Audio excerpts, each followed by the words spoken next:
మంచిది అబ్బాయి పోయిండు ఏమన్నారు వాళ్ళు చెప్పారు ఈ అబ్బాయి మా అమ్మాయి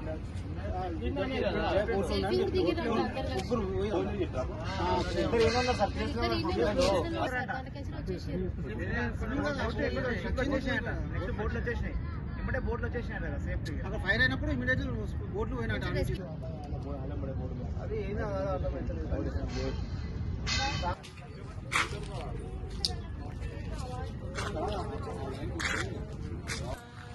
ఎన్ని గంటలకు వెళ్ళినాము 7 గంటలకు వెళ్ళిండు చేసిర్రట. అయితే ఫస్ట్ నాకేం చెప్పలేదండి, ఏడికి పోతున్నా అని ఏం చెప్పలేడు. అయితే బండి కావాలని అంటే మేము ఈసీఎల్ ఉంటే బండి కావాలి నేను బయటికి పోయేది ఉందని అంటే మేము దబ్బున వచ్చినాం ఇద్దరం కలిసి. రాగానే వెళ్ళిండు అంతే. 8:30కేమో నేను ఫోన్ చేస్తే ట్యాంక్ బండ్ కాడున్నా వస్తా లేట్ అవుతుందని అన్నాడు. లేట్ అవుతుంది అంటే 10:30కు ఫోన్ చేసిన స్విచ్ ఆఫే వచ్చింది. 10:30, 11 గంటలకు 1 గంటకు 2:30కు తెలిసింది నాకు. వాళ్ళ ఫ్రెండ్స్లో ఒక ఆయన ఫోన్ చేసిండు. ఫ్రెండ్స్ అన్నారు ఇట్లా బోట్లో పోయారట, పేలిపోయిందంట 9కో 10కో అని అన్నారు. 9 గంటలకు 10 గంటలకు. నాకు తెలియదు ఇక్కడికి వచ్చింది అసలే. అసలు మళ్ళా ఇట్లనే ఎంతసేపు రాత్రి 1 గంట 2 గంటల నుంచి ఉన్నాం మేము ఇక్కడ. ఇంకెంతసేపు దేవులాడిపిస్తే అసలు వచ్చిన వాళ్ళు లేరు, దేవులాడిపించిన వాళ్ళు లేరు. మరి ఎట్లా మరి మా పరిస్థితి ఏం కావాలి? ఇట్లనే కూర్చోవాలా?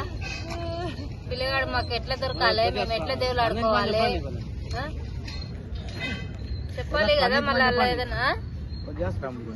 నాగారం ఉంటాను అంటే మా బాబు రాత్రి 7:30కి ఇంటి నుంచి వెళ్ళిండు. చెప్పలే ఇటు వస్తున్నాను కూడా చెప్పలే. తర్వాత 8:30కు వాళ్ళ మమ్మీ ఫోన్ చేస్తే ట్యాంక్ బండ్ దగ్గర ఉన్నా అని చెప్పిండు.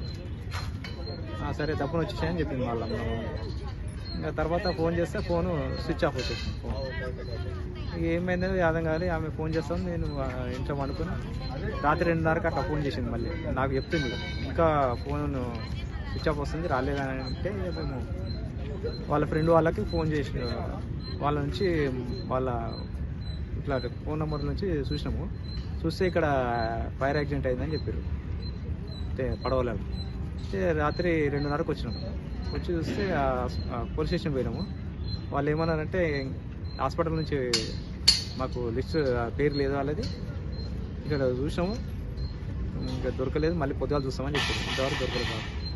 వాళ్ళ ఫ్రెండ్స్ ఇద్దరు ఉన్నామాట ఎంబడి. వాళ్ళు చెప్పారంట ఏమని బోట్లు 2:30కి అట్లా వచ్చాము. చెప్తే వాళ్ళు హాస్పిటల్ నుంచి పేర్లు రాలేదు మాకు, ఆయన పేరు లేదనలా అని చెప్పారు వాళ్ళు. చెప్పు. అదే మా బాబు తప్పిండండి రాత్రి ఇక్కడ వచ్చి.